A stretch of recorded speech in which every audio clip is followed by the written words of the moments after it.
Otherwise, let's get into our breathing practice. You know what we do? We do a breathing exercise before we start our lesson.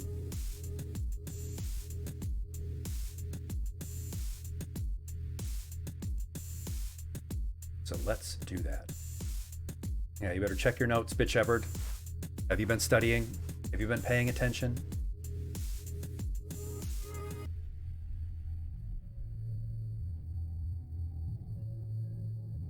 All right, everybody, let's get ready for our breathing exercise. Our 4-7-8 breathing exercise.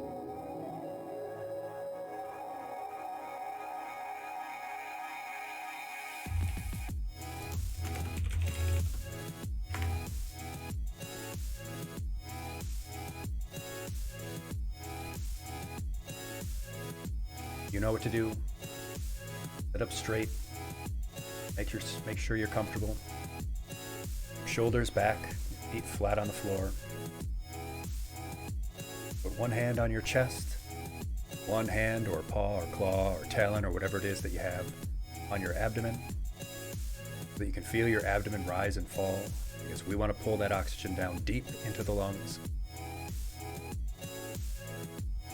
We hold. We take 4 seconds to breathe in, nice and slow through the nose. We hold it for 7 seconds, and then we let it out slowly through pursed lips for 8 seconds. I'm going to bring up the visual so that we can follow along. All right, so you're going to, when the circle gets around, we'll wait for one more pass so that we're all ready. Make sure you're ready and relaxed. Okay, on this section, you will be breathing in. On the white section, you'll be holding. And when it gets back around to the light green, slowly breathing out. So let's get ready. Here we go. All right. And inhale. And hold.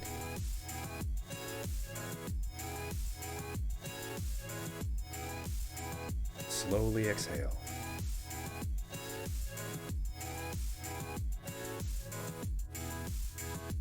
In. Hold.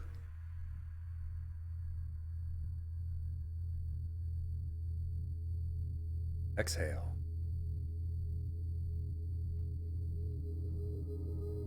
One more time around. Inhale. And hold.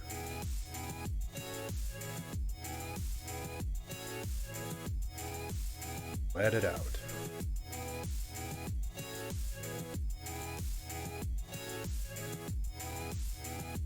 Very good. Very good, class. A nice 3 long, slow breaths to get us started, get us relaxed. Feels good.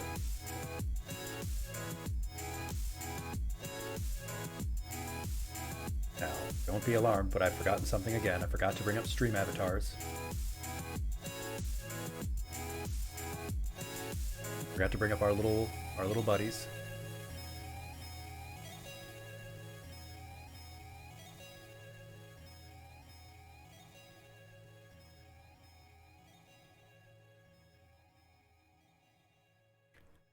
In 3, 2, 1.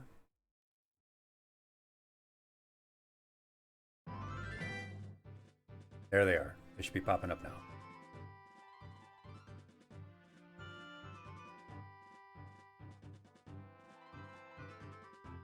Meow? Be popping up meow?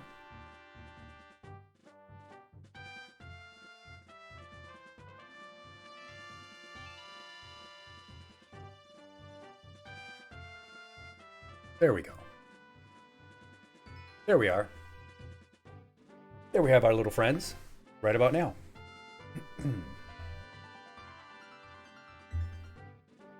Good stuff. All right. Yes, indeed. Hello, class, to all of our little pets down there.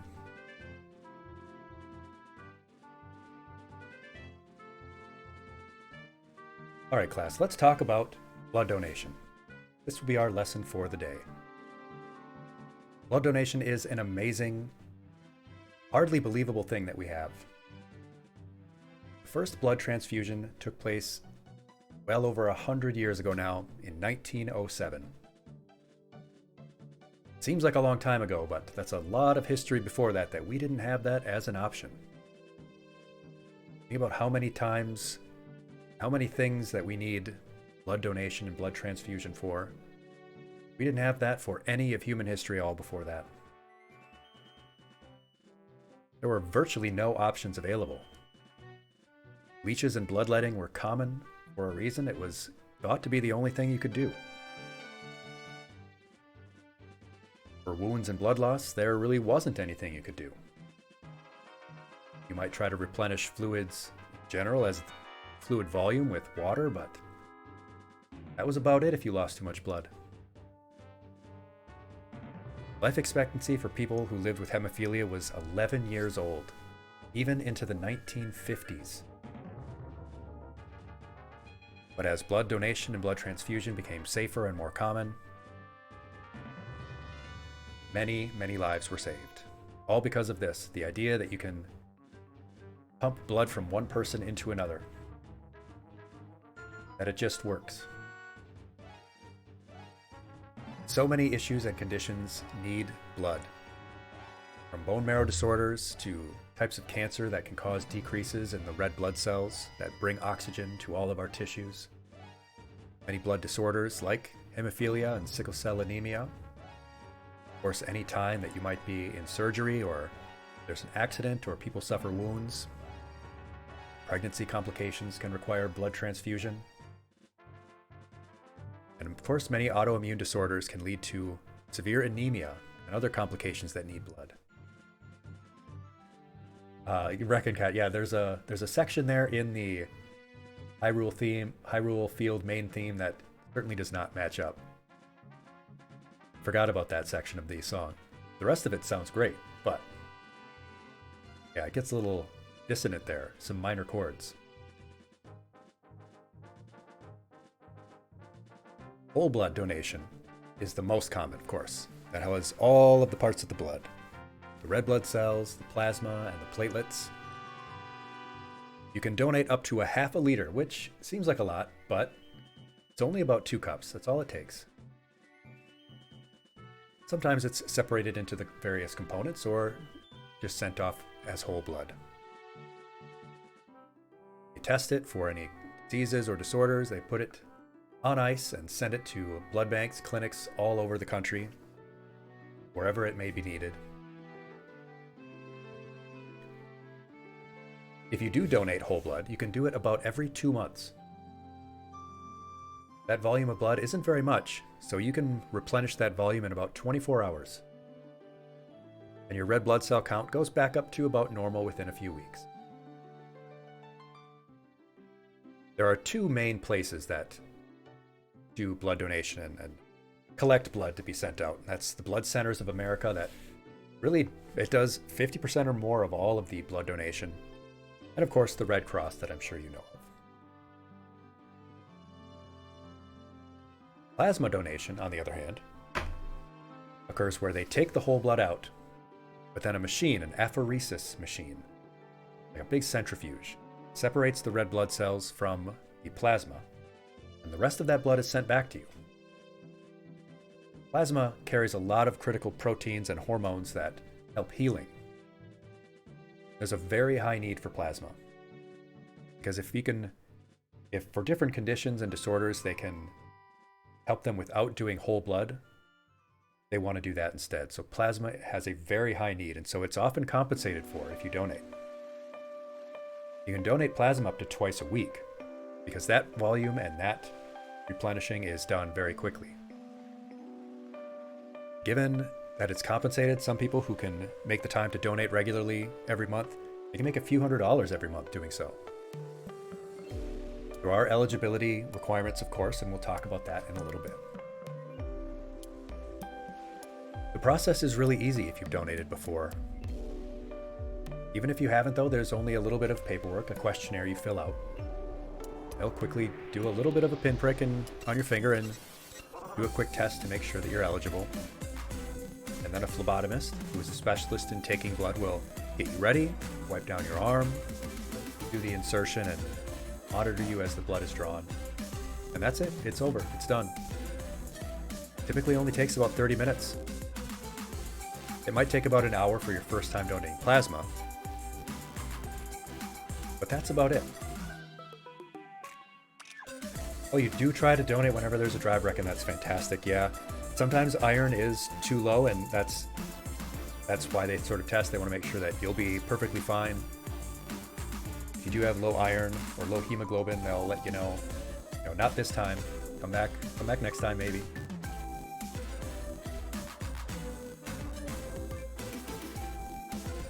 So yeah, you do check your eligibility beforehand when you're preparing to go in. You can just go to redcross.org/giveblood.html and you can find donation centers, find information on your eligibility. And when you're getting ready to go, make sure you hydrate. Start drinking a lot of water the day beforehand. You should want to make sure that your urine is actually clear before you go in. That'll help you feel a lot better throughout the process. Sometimes shortly after lunch is a good time to donate, after you've had a good lunch. Maybe 2 hours after lunch when you've got nutrients in you. Of course, make sure to get a good night's rest beforehand. Bring your ID. Make sure you dress comfortably. Have a short sleeve shirt on, or short sleeve shirt on underneath your coat or hoodie. And bring something to do. Bring your phone, bring a tablet, bring your Nintendo Switch. Hobbit Shepherd, you say the best success you've had giving blood, you drank way more water than you were normally comfortable with. Yeah, it's good to drink a lot of water. Just maybe start the day beforehand. Like I said, if your urine's clear, you're going to be fine. It can take as quick as 15 minutes for whole blood donation if you've donated before. If you haven't, then you do fill out a bit of paperwork beforehand, usually. So that's just a little bit of extra time on top of that 15 minutes. Plasma, typically an appointment takes 45 minutes or so. But like I said, that's compensated for, so they will give you money for your time. The first time at plasma donation, it took me about 90 minutes because I had to go through a bunch of the paperwork to get ready. But after that, it's like 45 minutes, and some places it's, $20 for your session. They'll thank you for your time with $20. If you donate a couple times during that month, they'll have bonuses. Some people, they make a pretty good side hustle on donating plasma if you can. Rao, you say once you started hydrating better in general, medical blood draws started going much better.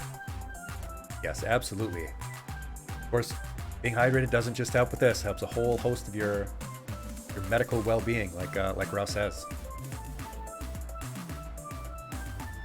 Aftercare. What do you do after you've donated? Well, in almost all the places I've ever been, they have snacks and juice there, ready for you, prepared. Cookies and crackers and orange juice. Of course, when you get back home, make sure you're ready to have a nice healthy meal. Don't eat too heavy, but have a nice sized meal. And hold off on exercise for at least a day. Give your red blood cells a chance to replenish. Cyrus, I don't think you're allowed to donate at present given medical history. Yeah, I've been deferred, they say, a couple times because of some medical issues I've had, about my the blood clots I had during COVID. Pretty long time there where I couldn't do much of anything with donation. Side effects, of course, from donating blood itself are very rare. Usually, if anything, it's just a little bit of bruising at the site. Sometimes you'll feel a little bit lightheaded. Sure, as Rec and Cat recalled their story, they probably have experienced that once. Typically, only about 3 in 100 people have any sort of side effects from donating blood. Incredibly efficient and safe nowadays. Bit Shepherd, do you like the apple juice cup with the foil on top that you get to bite into like a vampire? Oh, Reckon Cat, you say you straight up passed out your first time. That's an interesting story. I'm sure that's a fun story. I'm sure that was a fun experience for you. I've only ever passed out once, and it was because I knocked myself out.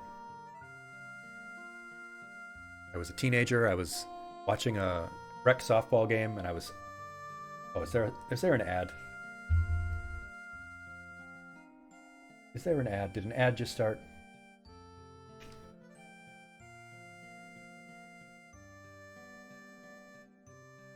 No ad right now? Odd. Which is sometimes such a problem. Where was I? Oh yes, I was leaning against a light post that was behind the home plate, providing light for the game. I saw a fly ball go over behind home plate and over my head, and I thought, oh man, I'm gonna go get this ball. And I turned and I whipped around and tried to run back, and I ran straight into the pole that was like a foot away from my head and knocked myself unconscious. Wrecking Cat, you say you're not a looker. The curious cat comes in sometimes, but it makes you wheezy. Wheezy. Wheezing? Wheezing, a wonderful Pokemon, indeed. Woozy? Wheezy? Is that what you're thinking? Woozy, there you go. You're not a looker at the blood, no. I tend to look away. I'll have a few tips right after this. Yes. Millions and millions of people are eligible to donate, but only 2% of people do. And millions of people need blood transfusions every year. The need is constant. It never stops. It's always there. But it is greater in the winter because fewer people get out and give. And of course, the need is also greater after disasters, and there have been some natural disasters recently in the news you may have heard of. The need for blood is there, so if you do see a blood drive and you have the time, hop in. Just see. Why not check it out and see if you can help? Of course, there are eligibility requirements that we've talked about a little bit. You may not be able to donate if you've donated recently. You do need to wait a certain amount of time for your plasma or red blood cells to replenish. Certain blood diseases can prevent donation. If you've recently traveled to other countries, they might not allow you to donate. Of course, if you're sick, if you have a common illness like cold or flu, just stay home. Stay home and get well. If you've very recently gotten tattoos or piercings, you may not be able to.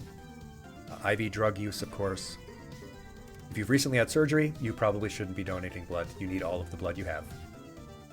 A very low weight, typically under 110 pounds, or if you have high or low hemoglobin. If you have low blood iron, and they'll test you on the site to check.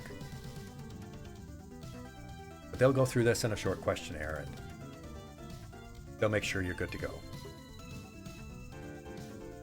But some tips and tricks for getting through it. One of the best ones is to go with someone. Social support is great for minimizing anxiety.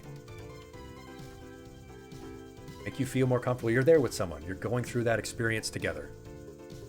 And 2 people are donating then. You can also do breathing practice.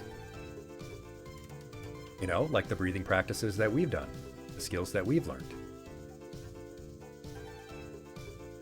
Distracting yourself. Simple as that. Load up a favorite movie or your favorite television show on your phone or tablet or laptop. I like to have a fast-paced, funny cartoon. I like to have something like an Adventure Time or a regular show. A lot of, quick movement, quick visuals, quick jokes. There's music. It keeps my mind going on that rather than on what's going on in my arm. To get past the jab part, because really that's the only part that there's any, possible pain at, is when it's the injection is first done. I like to do what I call a cuticle squeeze. Take my thumb and forefinger, and I squeeze the cuticle on the side of the finger. And having a little bit of that that discomfort there, it focuses my mind there. I look at it, I look away from the arm, look at my finger and the thumb, and I think about the pinching on the finger. And in about a millisecond, the needle is in and it's all over. It's hard for your mind to think about the two different points at once. That's a little trick that I like to use. Because I do have to get blood draws regularly, given my medical history as well, like Cyrus. I have to take my blood a lot. So this helps me get past that.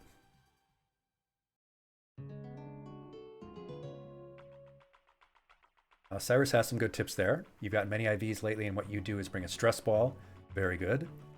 I have a little heart-shaped one that I got. I do that one. And it's clenching your toes, yeah. I've had to get some back injections, and they have these enormous probes they put in there. Yeah, that was something I definitely needed my stress ball for. Bags, you say you barely get blood drawn without passing out. You can't give blood. Yeah, some people it's all right. You can't. There are other ways to help out. Great organizations that provide blood.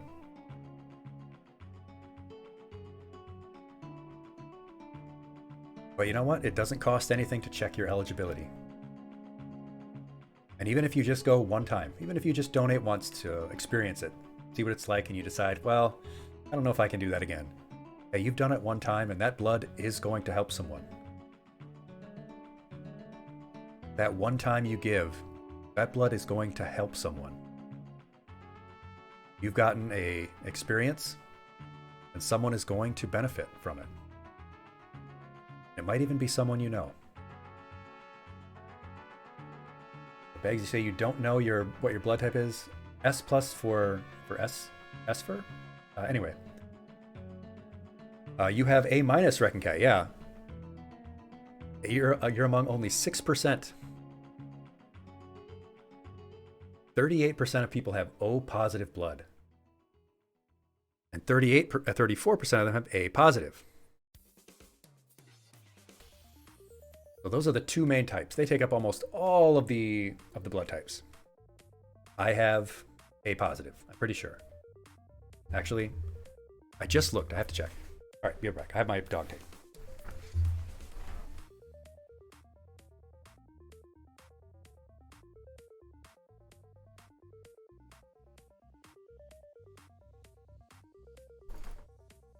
Whoop.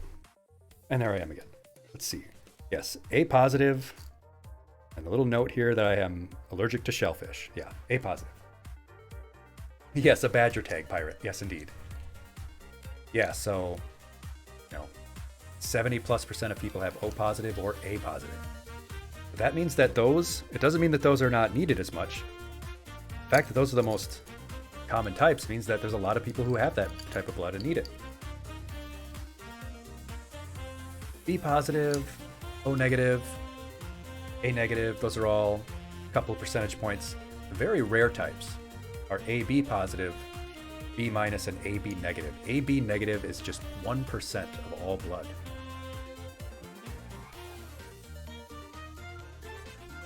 I believe they can, if you ask them, Bags, they'll let you know, because they do check.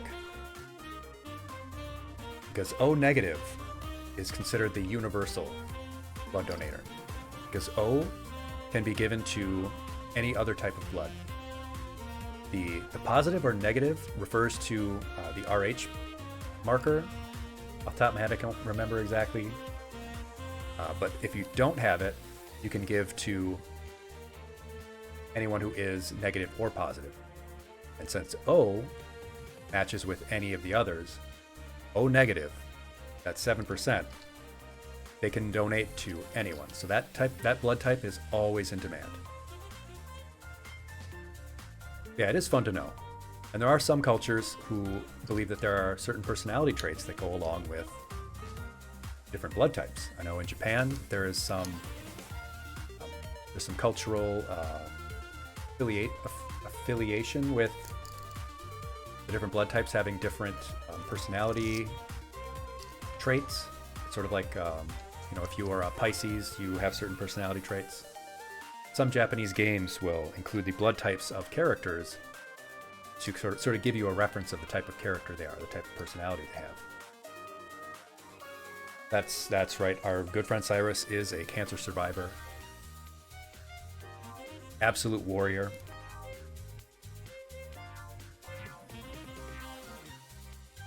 Get some gold stars for Cyrus.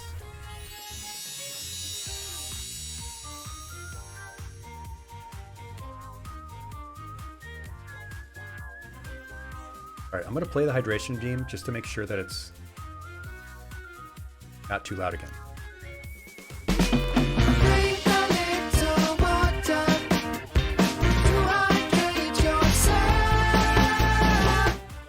Okay, class, how was that? Was that blaringly loud? Because it wasn't too loud for me now. And I can turn the gain down for you if it is too loud. Still loud? Decently loud, but not falling out of your chair loud. Okay. Is it quieter? 20%? Something about 20%. Yeah, that I can turn the gain down on. We're making progress. Bear in mind, it's only been a couple of months. I'm still not quite there. I'm not an expert yet. Ah, Beggs, you are A positive. You are like me. You are in the 34%.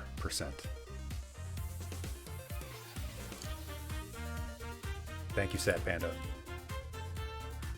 I do think I'm doing all right for someone who's just in the first couple of months. I mean, look at us. Look at us here in this wonderful little classroom. In this great little community. You wish you were cool, Bags? Well, come on. O negative and A positive, we're the most common. No?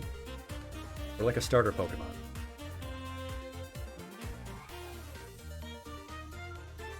But I want to know if you have any questions, any thoughts, concerns, tips. Hold on. I had an extra slide somewhere. There was somebody I wanted to talk about. There was a note I had about a person. It's a specific person I wanted to talk about. Maybe I just forgot, but I will. Let's bring back my notes here.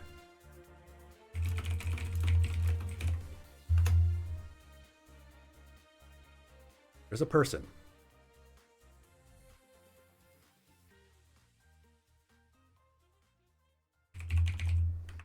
Called the Man with the Golden Arm. A man named James Harrison that I wanted to bring up. James Christopher Harrison. I believe he deserves to have his picture up here, so I'm going to bring it up. James Christopher Harrison. This man right here.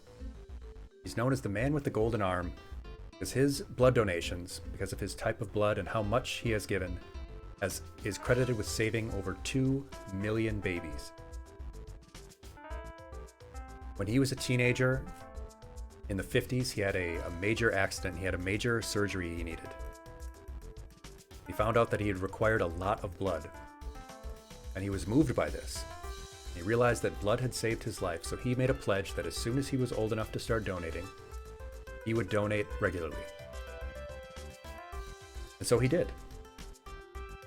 And a few years later, they discovered that his blood had unusually high levels of antibodies, and that it was very helpful, very important to have that type of blood. So he started donating even more, and he donated for like 70 years straight.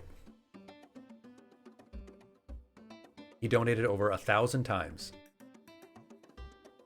And because of his gifts, 2 million people were able to have life. He was given the Medal of the Order of Australia and holds the Guinness Book of World Records for the most blood donations. In fact, the only reason he ever stopped was because he got to an age where they said, yeah, this is actually the limit. We don't allow people to donate anymore when you're that old.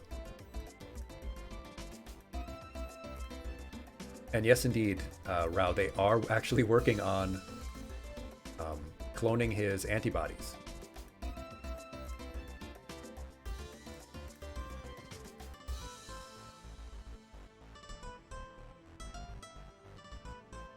And he is in fact still alive. This man still lives. He has been blessed with a long life for all of his hard work, I'm sure. Sounds like 6G government drones, Bags, yes.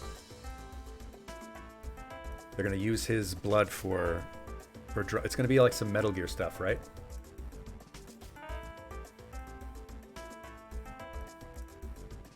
They call them birds.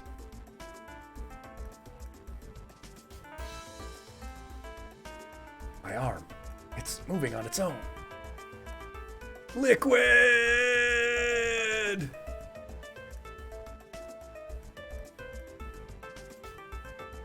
Nanomachines, Bags. Oh. So class, now that we've talked about blood donation, why did the tomato turn red? Why did the tomato turn red? Talking about red and blood. Forgot my jokes.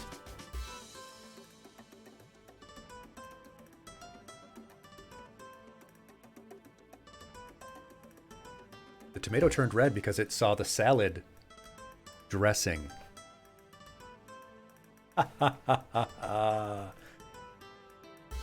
Oh. Yeah, that's right, Rob. It turned red because it was embarrassed because it saw the salad dressing. Oof. Class, what do mosquitoes order at the cafe? What do mosquitoes order at the cafe?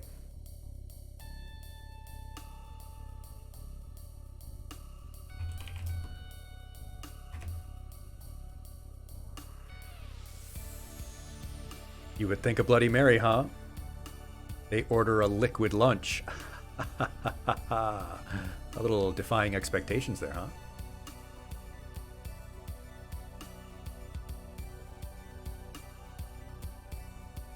But don't worry. Oof. Whenever you give blood, it's never in vain. It's never in vain. Get it?